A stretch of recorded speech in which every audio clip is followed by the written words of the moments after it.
사업장이나 뭐 자영업자분들이 연말정산 때 세액 공제를 받으려고 가입하시는 IRP라고 하는 개인형 퇴직연금이 또 있거든요. 네. 이것도 스스로 운영 방법을 정해야 되는데 정하지 않았을 경우에도 이것도 마찬가지로 기본값으로 운영을 하겠다라고 하는 게 이제 사전 지정 운영제도의 큰 취지라고 보시면 될 것 같습니다.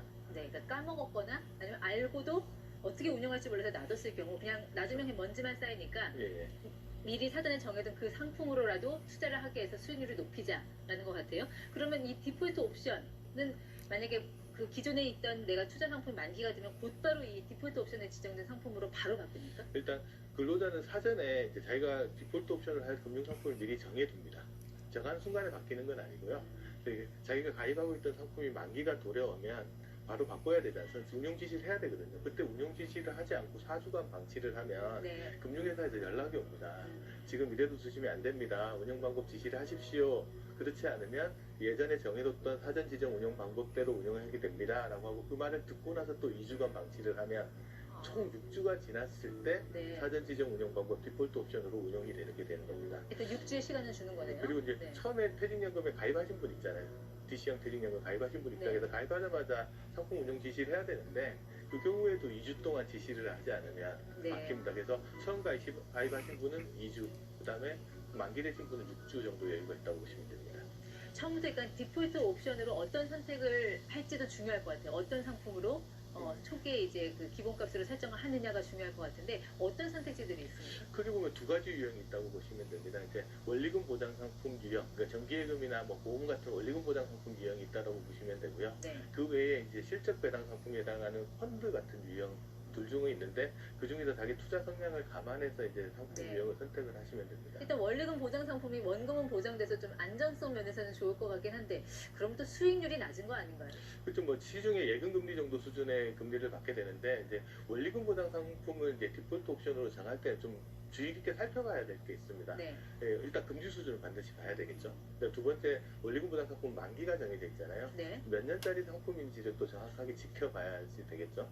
또 그 다음에 이제 예금자 보호가 되는지 여부도 확인을 해서 디폴트 옵션 정할 때도 꼼꼼하게 확인해 보셔야 됩니다. 그때 금리는 디폴트 옵션을 정하는 시점입니까? 아니면 실제 그게 적용이 되는 시점의 금리입니까? 그게 이제 회사마다 조금 차이가 날 텐데 적용하는 시점에는 선택할 때 금리가 예시는 돼 있잖아요.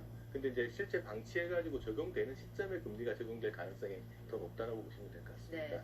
나는 그런 안정성 측면 말고 좀 더 공격적인 투자로 수익률 높이고 싶다 하는 분들은 어떤 상품을 선택할 수 있을까요? 펀드 유형 형태 상품 크게 4종류가 있는데요. 지금 화면에 나오는 상품들을 한번 보시면 이제 크게 보면 가장 많이 각광을 받을 것으로 예상되는 상품이 타겟 데이트 펀드라는 상품들이 있습니다. 네. 줄여서 TDF라고 하는데 이거는 퇴직하는 시점을 정해두시면 그 형태 상품을 딱 고르시면 퇴직할 때까지 기간이 많이 남았을 때는 주식 비중을 높게 가져가다가 네. 자연스럽게 퇴직 시점에 맞춰서 주식 비중을 알아서 줄여주는 상품이 TDF라는 형태의 상품이라고 보시면 되고요. 네.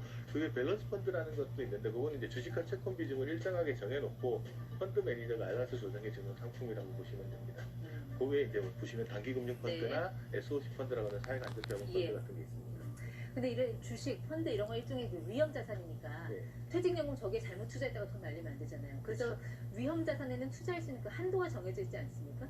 퇴직연금 가입자들은 위험자산 투자 한도라고 해서 자기 적립금의 70%까지만 위험한 자산에 투자할 수 있어요. 네. 여기서 위험한 자산이 아니라 대표적으로 주식 비중이 40%가 넘어가는 펀드들이 여기에 해당된다고 보시면 되거든요. 네. 근데 디폴트 옵션 같은 경우를 적용할 때는 이 위험자산 투자 한도를 적용하지 않습니다. 예를 들어서 어떤 근로자가 네. DC형 퇴직연금을 가입하고 있다고 쳐볼게요. 근데 위험자산 투자 한도를 지켜서 70%는 주식형 펀드에 운영하고 30%는 정기예금에 운영하고 있다고 칠게요. 그러면 정기예금이라는 게 만기가 정해져 있잖아요. 만기가 딱 됐는데 새로운 운영 지시를 하지 않고 방치를 하는 거예요. 네. 근데 자기가 디폴트 옵션으로 정한 상품이 주식형 펀드 같은 거일 수도 있잖아요. 예. 그러면 이제 바뀌는 거죠. 위험 자산 비중이 100%가 되는 그게 거죠. 100%가 네. 되는 거죠. 그러니까 그런 것들을 감안해서 자기한테 맞는 디폴트 옵션을 정해놓을 네. 필요가 있다는 거죠. 그래서 이번에 바뀌는 제도의 디폴트 옵션에는 위험자산 투자들을 적용하지 않는다. 그건 기억하고 계시면 좋을 것 같습니다.